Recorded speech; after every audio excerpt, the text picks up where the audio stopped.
Esta é a história do dia da Rádio Observador. Israel e o Hamas estão realmente interessados num cessar-fogo?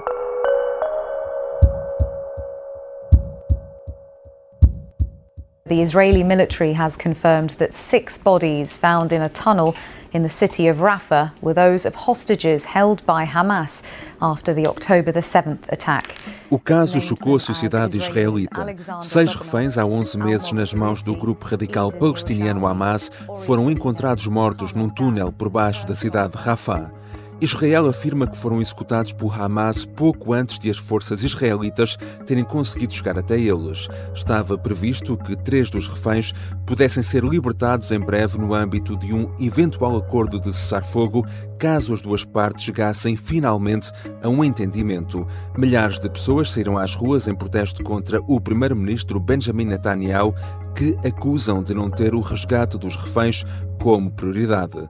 Netanyahu pediu desculpa aos israelitas por não ter conseguido trazer os reféns com vida. A pergunta que se põe depois de semanas de negociações é: Israel e o Hamas querem mesmo um cessar-fogo? Netanyahu tem margem de manobra política para continuar no governo? E por que é que as pressões dos Estados Unidos não têm resultado? São questões para a conversa com Ana Santos Pinto, investigadora na área das relações internacionais e professora na Faculdade de Ciências Sociais e Humanas da Universidade Nova de Lisboa. Eu sou o João Santos Duarte e esta é a história do dia de terça-feira, dia 3 de setembro.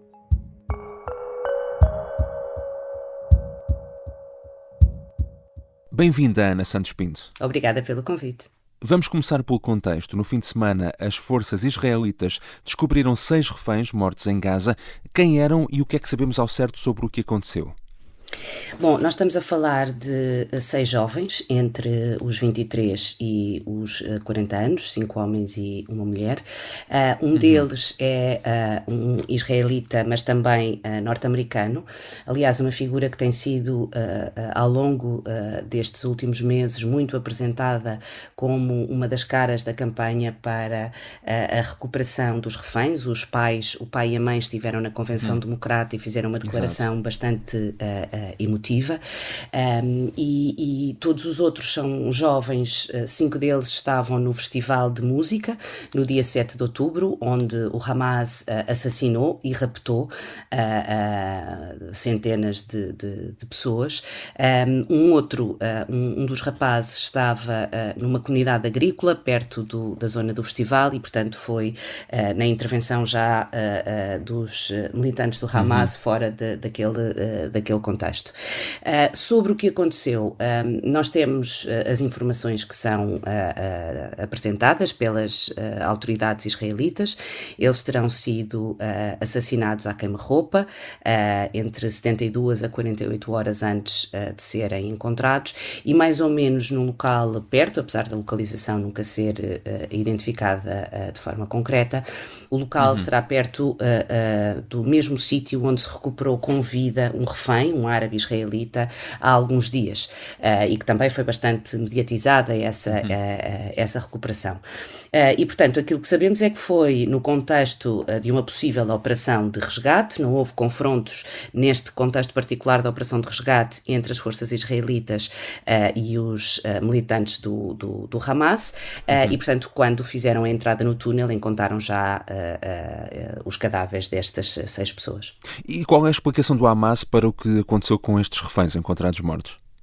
Bom, na verdade o Hamas não explica, tem existido nas redes sociais várias argumentações e várias narrativas. Naturalmente o Hamas culpa sempre as forças armadas israelitas pela incursão e pelo facto de, ao procurarem o confronto para resgatar reféns, estarem também com isso a prejudicar aquilo que possa vir a ser um cessar-fogo e um processo negocial, mas na verdade essa não é uma explicação, e nada justifica, como é óbvio, nada justifica assassinar 6 jovens que se encontram em cativeiro há tantos meses. Para termos também uma ideia do quadro geral, passaram 11 meses praticamente dos ataques de 7 de outubro. Qual é a situação neste momento? Quantos reféns é que se estima que estejam ainda nas mãos do Hamas? Estima-se que cerca de 100 pessoas continuem ainda reféns do Hamas em Gaza, não se sabe quantas delas com vida.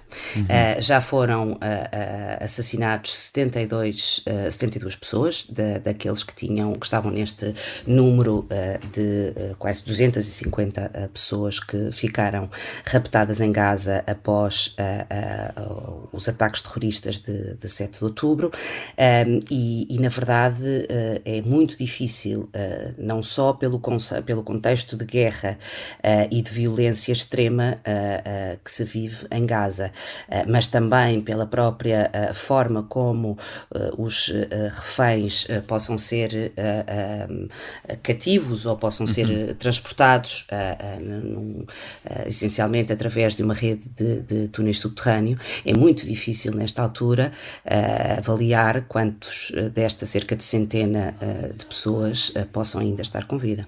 Tens of thousands of people have been out on the streets across Israel as unions there call for a general strike tomorrow in protest at the government's failure to secure the release of more than 100 hostages still being held by Hamas. Este caso, obviamente, agora veio chocar a sociedade israelita. Milhares de israelitas saíram às ruas em protesto, acusam o primeiro-ministro de não ter a libertação dos reféns como prioridade. Ora, como forma de pressionar o governo, esta segunda-feira foi convocada uma greve geral por um dos principais sindicatos do país. A greve acabou por terminar mais cedo, por ordem do Tribunal do Trabalho, que considerou a manifestação ilegal e politicamente motivada.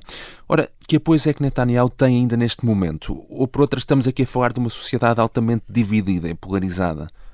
Nós estamos a falar, até bastante antes do dia 7 de outubro de 2023, de uma sociedade profundamente dividida e polarizada.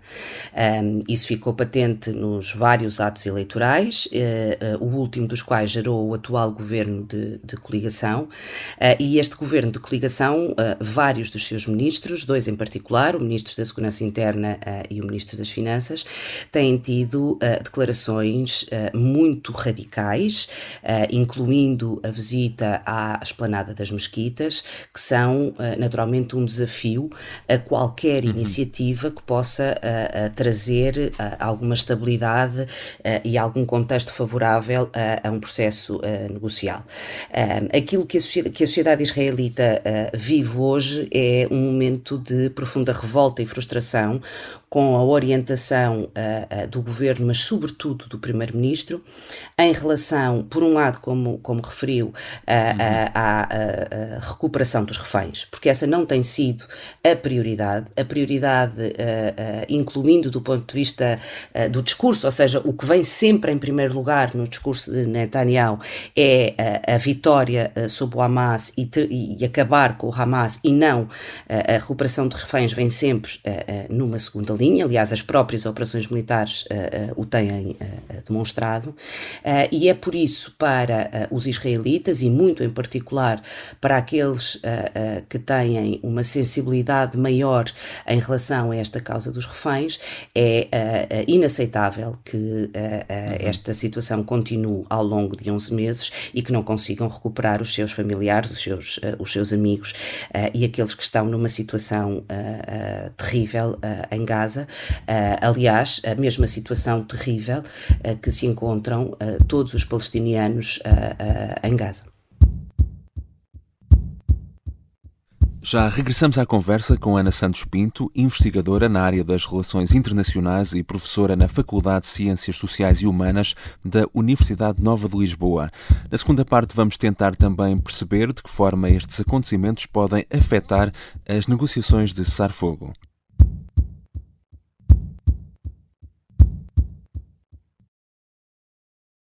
Estamos de regresso à conversa com Ana Santos Pinto.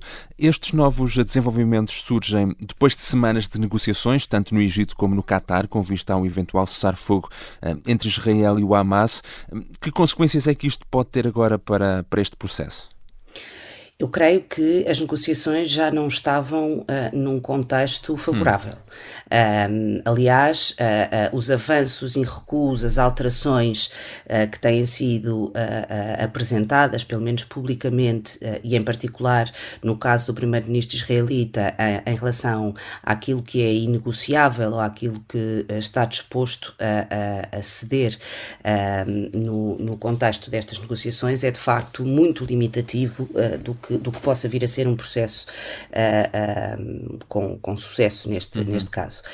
Nós estamos a falar de uma negociação que tem um papel muitíssimo ativo dos Estados Unidos, tem aquilo que podemos designar uma mediação do Qatar e do Egito, embora tanto o Qatar, mas particularmente o Egito, têm interesses próprios nesta questão. O Egito faz fronteira com Gaza e aquilo que temos ouvido falar do corredor de Filadélfia, que é uma zona na fronteira sul de Gaza e, portanto, perto do Egito, é fundamental.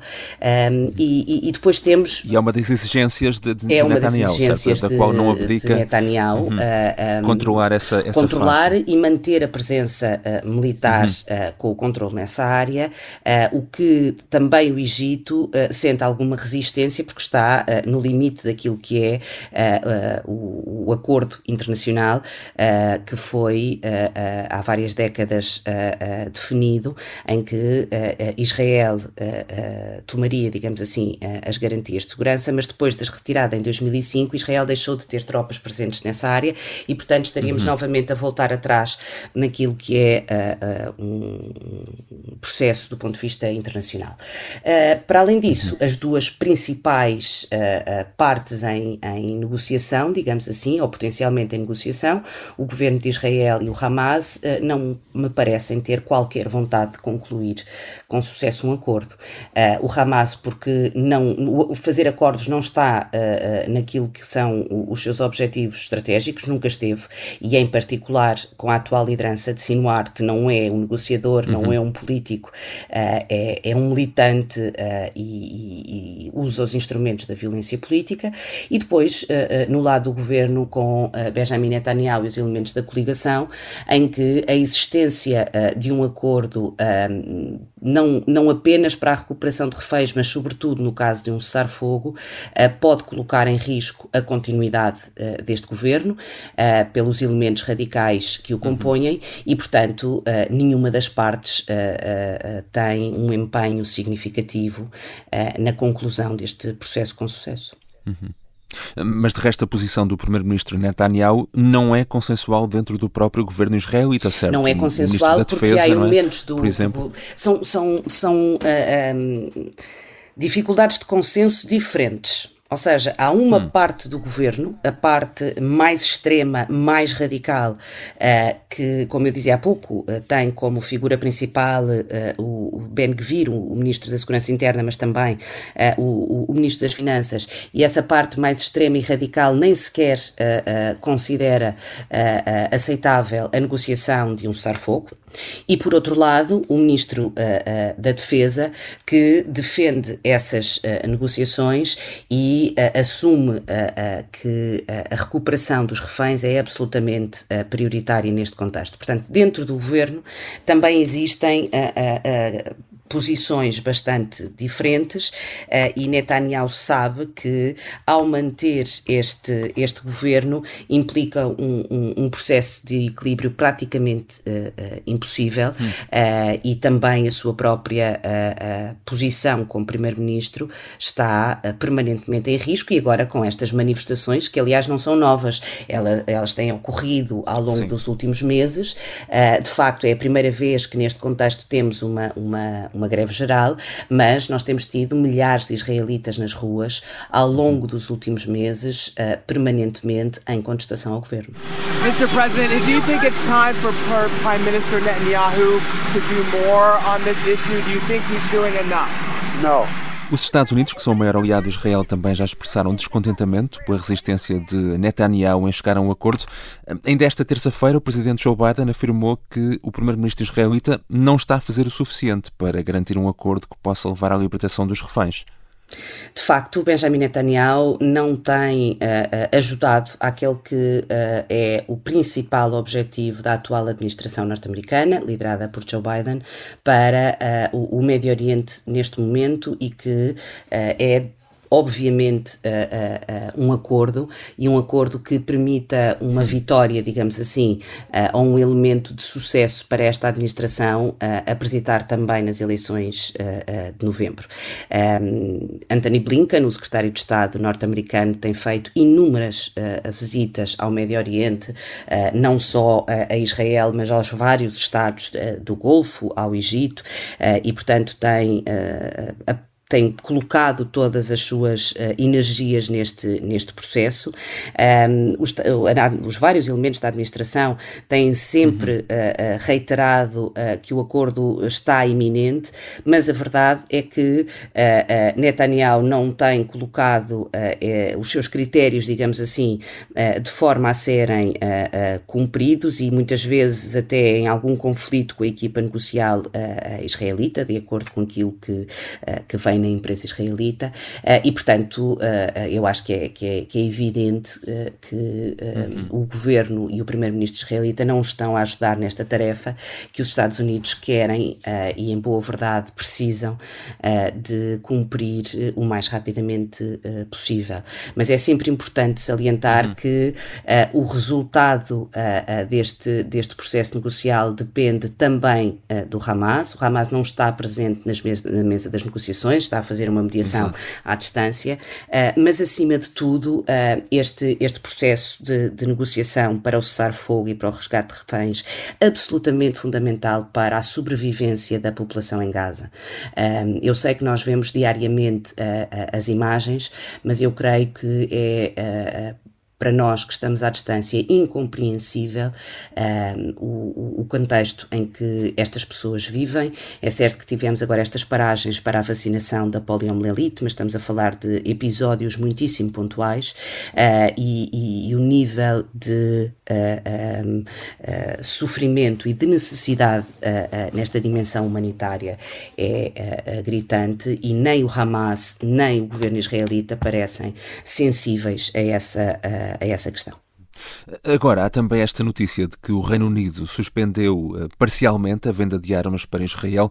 É uma forma também de aumentar aqui a pressão sobre o governo de Netanyahu? Sim, é uma forma de pressionar, e até naquele que é o elemento mais sensível nesta altura para o governo israelita, que é a disponibilidade de capacidades militares. O governo do Reino Unido tomou esta decisão por considerar que algum do armamento que é transferido para Israel poderá, digamos assim, ser utilizado em contrário ao direito internacional e, portanto, para utilizar perante civis, e isso não é aceitável no contexto de guerra, mas é sobretudo um sinal de que a comunidade internacional e aliados próximos de Israel, como o Reino Unido tem sido ao longo de décadas, chegam a um limite daquilo que possa ser aceitável por parte do governo de Benjamin Netanyahu, e desta forma colocam, digamos assim, uma posição mais assertiva para pressionar o primeiro-ministro e o governo no sentido de acelerar o processo de negociação tendente ao cessar-fogo e à recuperação dos reféns. Obrigado, Ana Santos Pinto. Obrigada eu. Ana Santos Pinto é investigadora na área das relações internacionais e professora na Faculdade de Ciências Sociais e Humanas da Universidade Nova de Lisboa. Esta foi a história do dia. Neste episódio ouvimos ainda sons da BBC News e da CNN. A sonoplastia é do Bernardo Almeida. A música do genérico do João Ribeiro. Eu sou o João Santos Duarte. Até amanhã.